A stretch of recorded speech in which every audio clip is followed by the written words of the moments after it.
అమ్మా,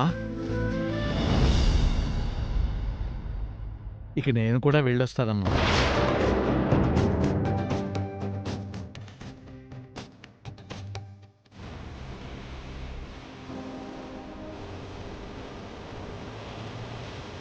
నా ఊపిరే నన్ను వదిలి వెళ్ళిపోతున్నట్టుంది బావా.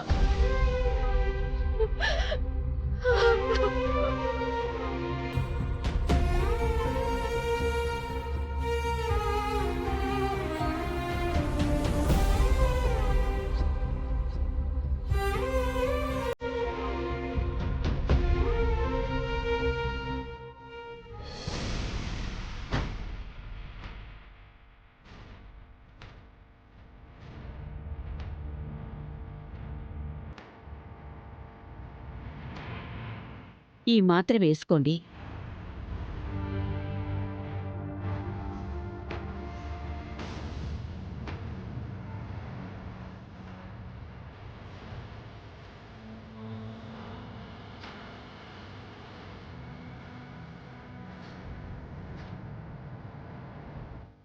శివ ఒళ్ళు కాలిన తర్వాత ఎన్ని మందులుంటే మాత్రం ఏం లాభం అన్నట్టు చెయ్యాల్సిందంతా చేసి ఇప్పుడు మీరు కన్నీళ్లు పెట్టుకుంటే ఏం లాభం అండి?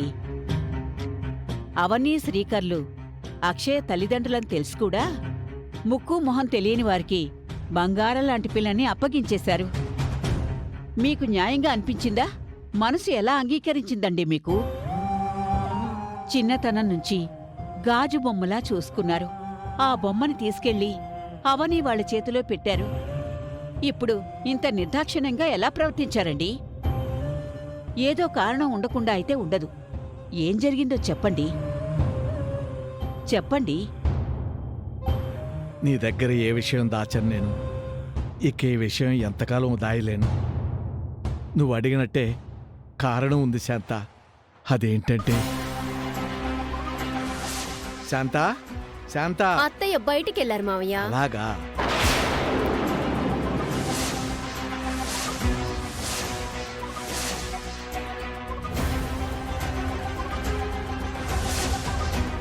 ఇదేంటమ్మా? ఇది పురుగుల మందు, ఇది కత్తి. ఎందుకు? చావడానికి.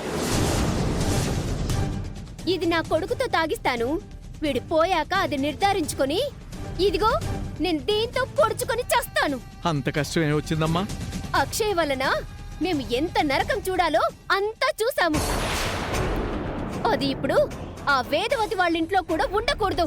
నీ కళ్ళ ముందు ఈ ఇంట్లో ఉంటే నీకు సమస్య గాని ఆ ఇంట్లో ఉంటే నీకేం సమస్యమ్మా? అవన్నీ మీరు నన్ను అడక్కండి. నేను చెప్పినట్టే చెయ్యండి. అక్షయ తల్లిదండ్రులుగా నేను చెప్పిన పేర్లనే మీరు చెప్పాలి. వారితోనే దాన్ని బయటికి పంపించాలి. అక్షయ తండ్రి పేరు వికాస్, తల్లి పేరు కల్పన. అర్థమైందిగా? అలా ఎందుకు చేయాలమ్మా? ఎంత పాపం అది. సంబంధం లేని మనుషుల దగ్గరికి పంపిస్తే అక్షయ అన్యాయం అయిపోదు. అందుకే రక్త సంబంధీకుల దగ్గరే ఉండాలి. మేం అన్యాయం అయిపోయినా పర్వాలేదా? అయితే మేం విషం తాగి చస్తాంలేండి. రేపంటూ మీ తాతయ్యకి మనకంటే ఆ బయటిదే ఎక్కువైందిరా. ముందు నేను తాగుతానులే. ఇది పట్టుకో.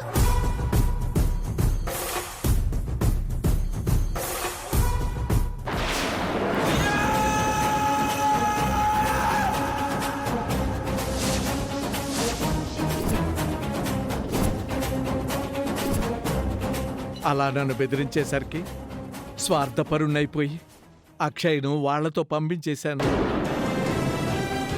ఉన్న పరిస్థితుల్లో అక్షయ అవనిని అమ్మ అని పిలిచినా ప్రమాదమే.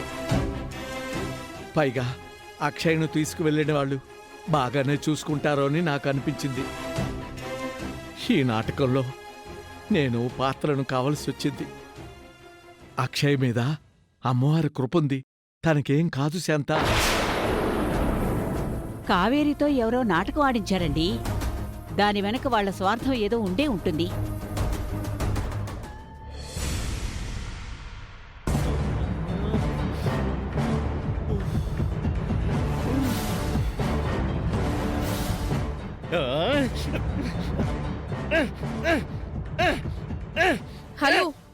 ఏమైంది? ఎందుకంత టెన్షన్ గా ఉన్నావు?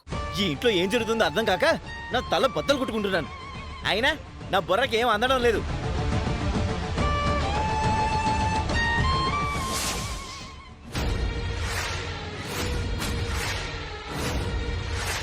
మన కళ్ళ ముందు మనం ఊహించని ట్విస్టులు జరుగుతుంటే నువ్వు మాత్రం సైలెంట్ గా సినిమా చూస్తున్నట్టు చూస్తున్నావు. శివుని ఆజ్ఞ లేనిదే చీమైనా కుట్టదంటారు. అదే విధంగా మన ఇంట్లో ఏం జరిగినా అది నా ఆజ్ఞ లేకుండా జరగదు. నేను ఊహించని ట్విస్ట్లు కాదు, నేను క్రియేట్ చేయని డ్రామాలు కాదు. జరిగిందంతా నేను ఆడించిందే, నేను నడిపించిందే.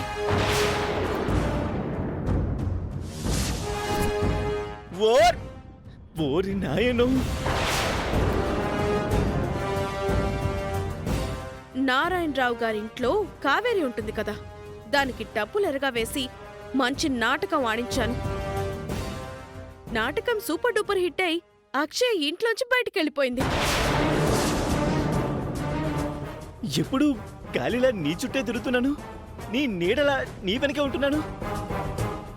నాకు తెలియకుండా ఇంత కథ ఎలా నడిపించావు బంగారం? నేను చేసే పనులు కొన్ని నీకు తెలిస్తే నాతో కాపురం కూడా చేయలేవు. అంతలా భయపడి చేస్తా. ఇప్పుడు నా పరిస్థితి అదేలే. ఏంటి? ఏం లేదు, నువ్వు చాలా గ్రేట్ అని చెప్తున్నాను అంతే. అచ్చరే, నువ్వు ఇంత కథ నడిపించడం వెనకాల ఉన్న లాభం ఏంటి? ఆ అక్షయ్ని బయటికి పంపించడం ఒకటేనా, ఇంకేదైనా రహస్యం ఉందా? ఉంది.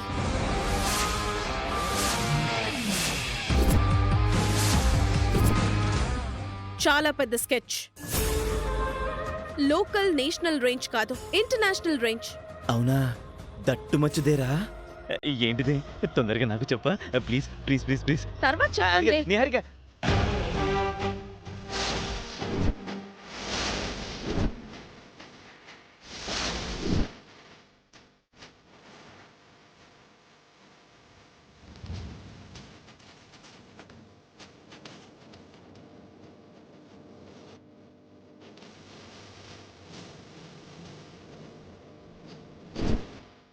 దొంగ మొగుడు దొంగ పెళ్ళాం రహస్యంగా ఏ మంతనాలు జరుపుకుంటున్నారు?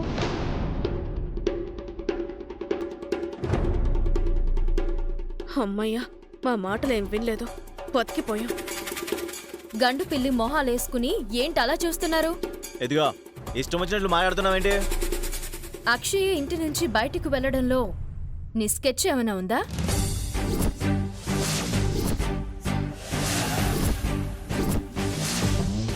చెప్పు. మాటలు మర్యాదగా రాని. ఏ, నీ కళ్ళ ముందే అక్షయ్ అమ్మా నన్ను ఎవరో తెలిసింది కదా, వాళ్ళు తీసుకొని వెళ్ళిపోయారు. ఇంకా మా మీద నీ అనుమానం ఏంటి? మాకేం సంబంధం ఉంది?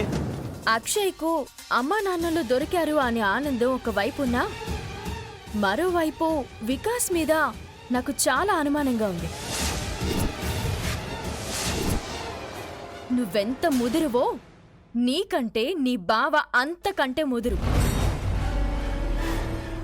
ఇద్దరూ భయంకరమైన విషసర్పాలు. ఇదిగో నువ్వు ఇలా నోటికి ఎంతొస్తే అంత మాట్లాడవు అంటే నీ గురించి మామ దగ్గర చెప్పాల్సి వస్తుంది.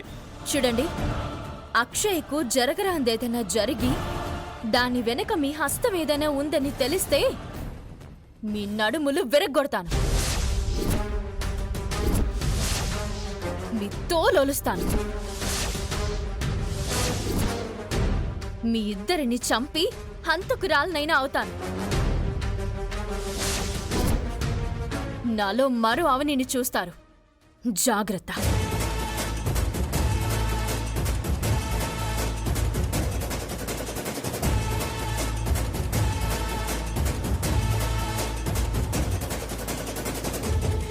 అబ్బా, అవని ఇచ్చిన వార్నింగ్కి పులుసు కారిపోయింది కదా. అవని ఉగ్ర రూపం శివతాండవంలా ఉంటుంది. మనం అది చూడాలనుకోకూడదు. చూడు బంగారం, అక్షయ్ని అప్పగించడం వెనుకున్న ఆ ఇంటర్నేషనల్ స్కెచ్ ఏంటి? ముందు ముందు నీకే తెలుస్తుంది. అది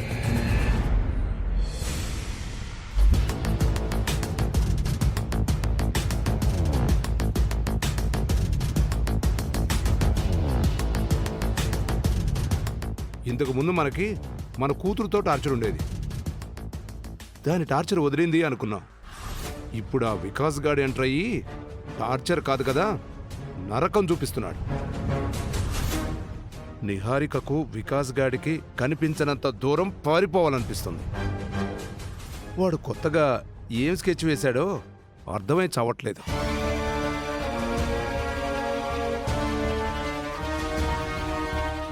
నేను ఇలా వాగుతుంటే నువ్వేంటి దర్జాగా కూర్చున్నావు? నేనేమి దర్జాగా కూర్చోలేదు మహాప్రభో. కాళ్ళు చేతులు వణుకుతున్నాయి. నిలబడితే కళ్ళు తిరిగి పడిపోతానేమోనని లేవటానికే భయపడుతున్నాను.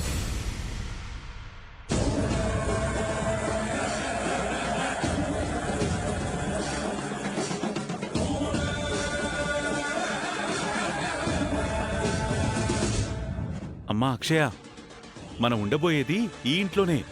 ఇదే మన ప్యాలెస్. ఇక నుంచి మనం సంతోషంగా ఉంటాం. వాడేంటి ఏక్ నిరంజన్ గాళ్లా ఉండేవాడు ఇప్పుడు ఫ్యామిలీ మ్యాన్లా ఫ్యామిలీ డ్రామాలోకి ఎంటర్ అయ్యాడు. వాడి వేషాలు మనం అంత తొందరగా అర్థం చేసుకోలేం గౌతమి. అక్క,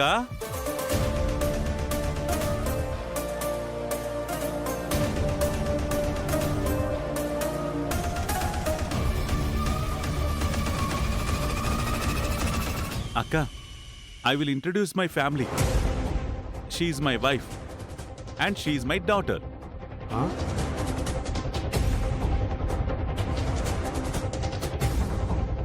షాక్ అయింది చాలు. తొందరగా హారతి తీసుకుని వచ్చి లోపలికి స్వాగతం పలకండి. అక్క, నా భార్య కల్పన, నా కూతురు అక్షయ వచ్చారు. ఏంటి అలా చూస్తున్నారు? త్వరగా హారతి తీసుకురా అక్క.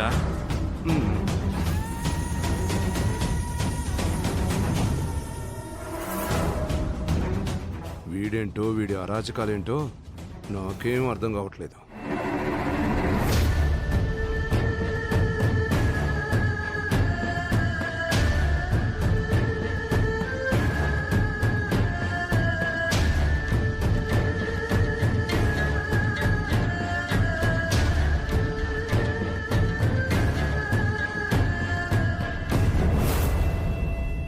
పదమ్మా.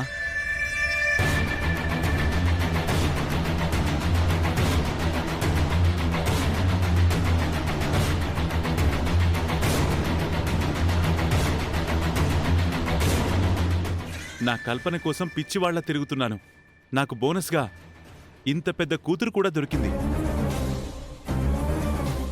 నా కూతురు వండర్ కిడ్. మా అదృష్టం కొద్దీ మాకు పుట్టింది. అమ్మా అక్షయ, పెద్దవారికి నమస్కారం చేసుకోమ్మా. నమస్కారం అండి. ఈ బంగారు తల్లి ఎక్కడుంటే అక్కడ సిరుల పంటే. మా బిడ్డకి చీమ కూడా కుట్టకుండా జాగ్రత్తగా చూసుకుంటాం. ఏవండి, బిడ్డకి ఆకలవుతూ ఉంటుంది, ఏదైనా తినిపిద్దామండి. ఏం తింటావు నాన్నా? ఇప్పుడేమొద్దు నాన్నా. కొత్త ప్రదేశానికి వచ్చింది కదా, మన పాప మొహమాట పడుతుంది. పైన బెడ్రూమ్కి తీసుకుని వెళ్ళి ఏం కావాలో అడిగి తెలుసుకో. సరేనండి, రామ్మా.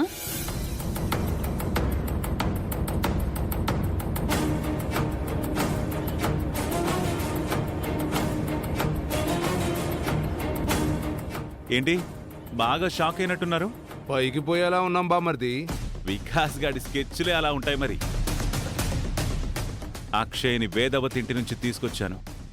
తన దగ్గర చాలా మహిమలున్నాయి. వాటిని అడ్డం పెట్టుకుని బాగా డబ్బు సంపాదించాలి.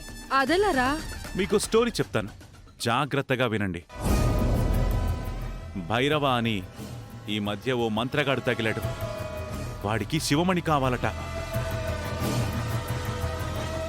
కొన్ని సంవత్సరాల నుంచి శివమణి ఇందులో ఉంటుంది. శివలింగ ఆకారమును పోలి ఉంటుంది. దానిని సాధించడానికి ఒక మహర్జాతకురాలు కావాలి బాలక. నువ్వు వెతుకుతున్న పాప వేదవతి వాళ్ళ ఇంట్లో ఉంది. అవునా? అవును వికాస్. నువ్వు నా కూతురు తల్లి.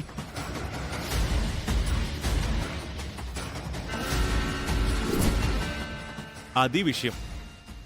సో ఇందులో నిహారికకి కూడా వాటా ఉంది కాబట్టి డీల్ స్మూత్గా సెట్ చేయాలి.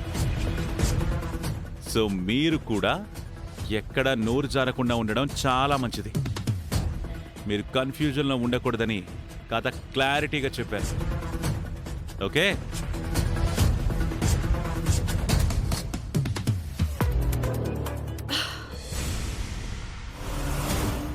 ఎన్నో భయంకరమైన కథల గురించి విన్నాం కానీ అలాంటి కథ ఒకటి మనింట్లో జరుగుతుందని మనం ప్రేక్షకుల్లా చూస్తూ ఉండిపోతామని నేనెప్పుడూ అనుకోలేదు.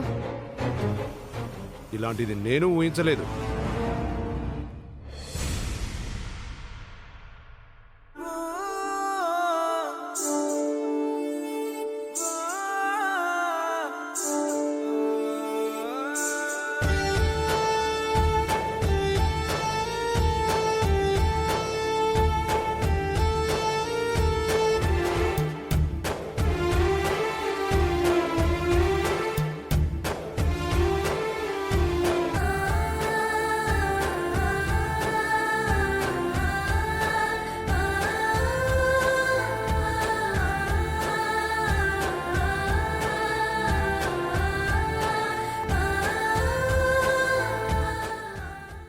అవని, అక్షయ్ గురించి ఆలోచిస్తున్నావా?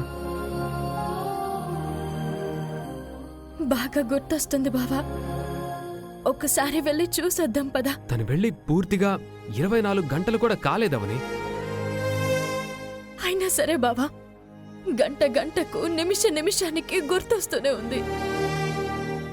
ఈ ఇంట్లో ఎటు చూసినా తనే కనపడుతుంది.